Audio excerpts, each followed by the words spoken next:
HSC 25 English first পেপারে এ plus পেতে যে 4টি বিষয় মাথায় রাখলেই হবে। এই 4টি বিষয় আবার কি? এই 4টি বিষয় হলো ইংলিশ ফার্স্ট পেপারের তুমি পুরো একটা কোয়েশ্চেন 100 মার্কসকে যদি 4 ভাগে ভাগ করো তুমি পাবে ফার্স্টলি কম্প্রিহেনশন। কম্প্রিহেনশনে আমাদের জন্য বরাদ্দ থাকছে 35 মার্ক। আমরা জানি কম্প্রিহেনশনে তোমাকে 3টি প্যাসেজ দিবে, 3টি সিন প্যাসেজ, এবং এর মধ্যে থেকে প্রথমে কোয়েশ্চেন থাকবে কি এমসিকিউ এবং প্রশ্নোত্তর। এখানে তুমি অ্যান্সার করবে। তারপরে আরেকটা সিন প্যাসেজ, এখানে থাকবে ফ্লোচার্ট, এর পরবর্তী সিন প্যাসেজে থাকবে সামারি রাইটিং। এই যে টোটাল 35 মার্কস, এইটা কিন্তু তোমার সিন প্যাসেজ, ঠিক আছে? সো তোমার বইয়ের টপিক, তুমি এই প্যাসেজগুলো যদি খুব ভালো মতো পড়ো লাইন টু লাইন, একদম যে অর্থগুলো জানো না, যে শব্দের অর্থ জানো না, এগুলো যদি বুঝে নাও তাহলে এই 35 মার্কসে তোমাকে আটকানো সম্ভব না। এবং তুমি যদি খুব সিম্পল সাধারণ গ্রামার দিয়ে তুমি কোয়েশ্চেনের অ্যান্সার গুলো দিতে পারো, 35 মার্কসের মধ্যে ইনশাআল্লাহ তুমি 35 মার্কসই পাবা।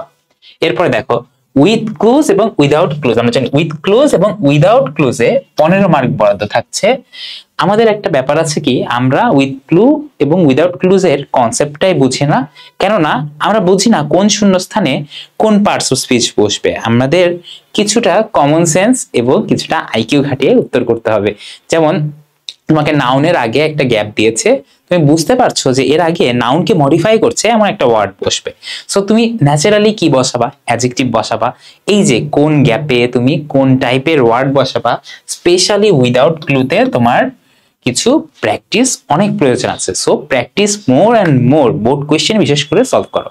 এরপরে দেখো রিঅ্যারেঞ্জের ক্ষেত্রে আমরা পরীক্ষার হলে যে কাজটা করার টেন্ডেন্সি আছে, ইভেন আমিও করতাম, সেটা হইলো রিঅ্যারেঞ্জ আমরা কখনো পড়তামই না।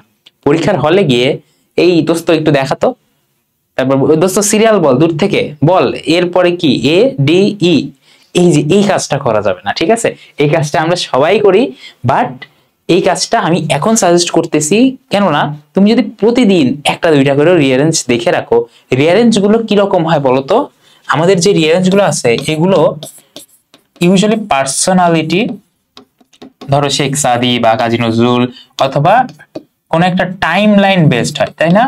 তোমাকে টাইমটা বুঝতে হবে। রিঅ্যারেঞ্জ কিন্তু না হলে অনেক বেশি কনফিউজিং লাগবে তোমাদের পরীক্ষার হলে গিয়ে।